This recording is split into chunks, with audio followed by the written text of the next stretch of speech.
Hello, my name is Alyssa, and I'm going to be discussing the ongoing epidemic of fentanyl overdosing. Now, if you didn't know, fentanyl is a synthetic opioid created as a prescribed medication for people with severe pain. Particularly, it was used in terminal cancer patients. Fentanyl is similar to both morphine and heroin, but produces a 50 to 100 times stronger reaction with far less of a dosage. And much like morphine and heroin, fentanyl has been found to be extremely addictive, with abusers becoming completely dependent. The drug is not new to the medical world. However, its use in the drug world has become increasingly more popular. Let me paint a picture as to why the use of fentanyl has been labeled an epidemic in recent years. In 2017, almost 60% of all opioid-related deaths involved fentanyl, whereas in 2010, it was only at 14%. Then, when COVID hit in 2019, over 81,000 fentanyl-related deaths occurred within a 12-month period.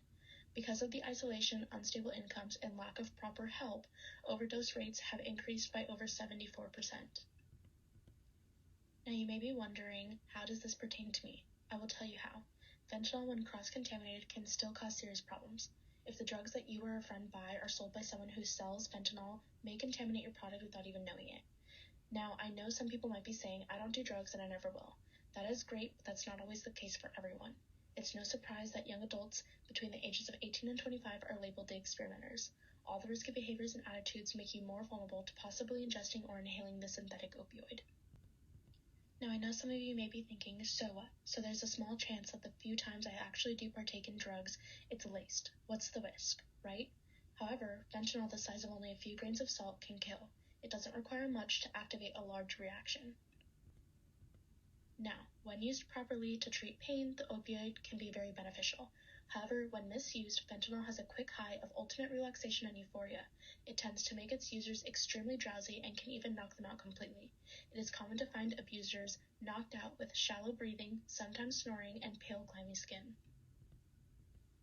But when someone overdoses on fentanyl, it is hard to wake them up. Their breathing becomes so shallow that it's almost undetectable. Their bodies become limp, and their skin, lips, and fingers may start to turn purple or blue. More frequently than not, those who overdose on fentanyl tend to slowly go into a sleeping state and the respiratory system shuts down. This is called hypoxia, and it is very common in synthetic opioid overdoses. Like I stated before, common drugs can be laced with fentanyl, and no one, including the dealer, will know it. It is colorless, odorless, and tasteless. It makes it the ultimate killing ghost of all drugs. So, it is important as a susceptible age group to understand what fentanyl is, the forms it can be found in, and how to prevent overdosing on it. If you or someone you know occasionally or regularly misuses drugs of any form, it is important that you are always one step ahead of the possibilities. Now, entering the more positive part, I'm going to tell you how one easy errand can help save a life. Naloxone has been proven and used numerous times to reverse the effects of an opioid overdose. It binds to the dopamine receptors and blocks the drug effects. In some cases, a person may require 2 doses of naloxone to have an appropriate effect before help arrives. With that said, it is extremely important to always have the medication on hand whenever you are going out or you or someone you know frequently partakes in drug misuse. Naloxone can be found in pocket-sized packages that have 2 doses for emergency use. It can fit nicely in your pocket, purse, car, or any small and tight spaces. Being one step ahead can only aid in reducing the ghost killer and putting an end to this epidemic at hand.